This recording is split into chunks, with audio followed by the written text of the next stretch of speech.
Dan sebuah kejadian tentunya. Marcelo Cirelli. Ya, kita berharap semuanya berjalan dengan baik, sama-sama menjunjung sportivitas kedua pihak.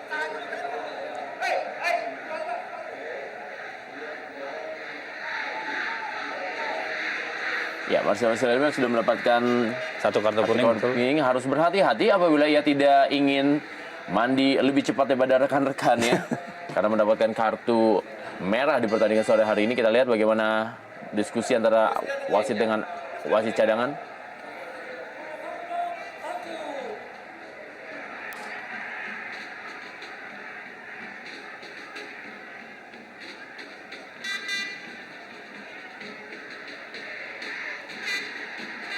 Terlihat wasit Puji melakukan diskusi dengan asisten wasit satu yaitu Kustana.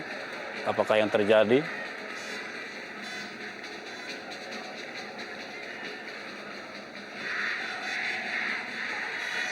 Apakah kartu kuning kedua Bung Rendra untuk Cirelli?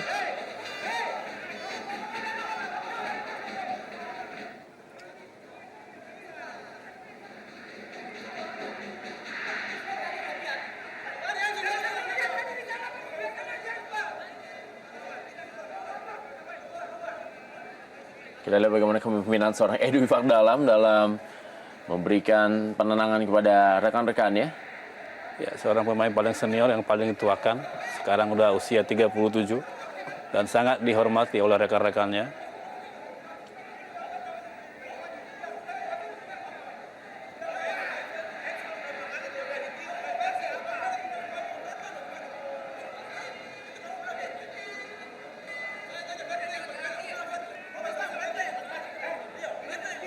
Seharusnya wasit Puji bertindak tegas, apapun keputusannya harus dihormati kedua belah pihak, sehingga tidak memakan tempo atau membuang waktu yang cukup lama.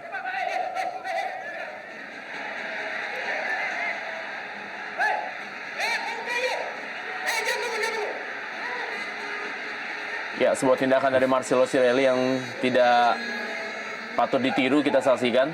Ya, saya pikir memang seorang pemain asing harus memberikan contoh positif. Dan terlihat memang dari awal pertandingan tadi Cirelli bermain agak emosi, kurang terkontrol dalam bermain.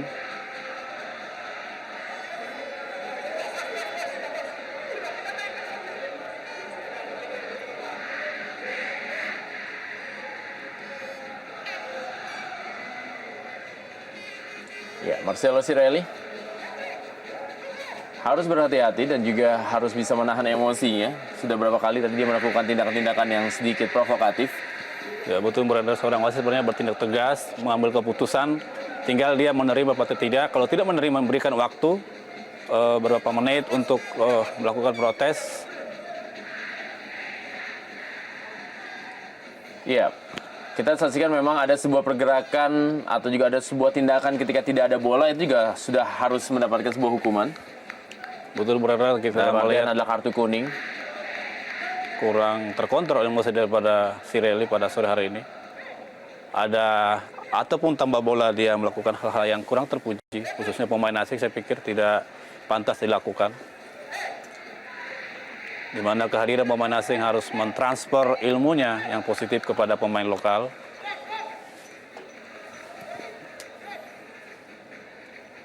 Sangat disayangkan tentunya apabila seorang pemain seperti Marcelo Cirelli yang notabene adalah pemain asing dengan kontrak nilai yang juga cukup tinggi dalam Liga Divisi Utama, tapi tidak mampu memberikan sebuah transformasi permainan bagi para pemain lokal di Indonesia.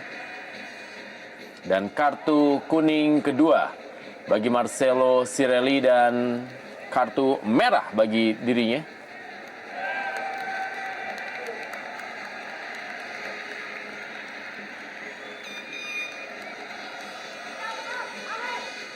Sebuah keputusan yang tepat saya pikir karena tampak begitu provokatif selama permainan. Dia pun tadi mendorong. Ya, kita saksikan kembali sebuah tindakan yang sangat tidak terpuji dan tidak patut ditiru sekali lagi dari Marcelo Cirelli. Ya, sangat disayangkan Bu Rendra, bagaimana seorang pemain asing melakukan hal-hal yang tidak terpuji. Dan dia sangat pantas dihukum kartu kuning kedua. karena tampil emosional dan bahkan terkesan provokatif. Dan ini sangat kehilangan besar bagi Persidapon untuk mengejar ketinggalan 1-2 di menit ke-75 ini. Ya, sekedar tambahan ini juga menjadi sebuah pelajaran dari, ya kita saksikan inilah dia pelanggaran yang dilakukan oleh Marcelo Cirelli terhadap Trihandoko. Sangat tidak pantas, saya pikir sangat tidak wajar. Dan perlu komisi disiplin melakukan sidang, saya pikir, untuk menambah hukuman yang lebih berat kepada seorang Cirelli. Bahkan ketika dia diganjar kartu kuning kedua, dia masih mencoba mengejar wasit Puji Supriyatno. Ya, walaupun juga kita melihat di sini juga ada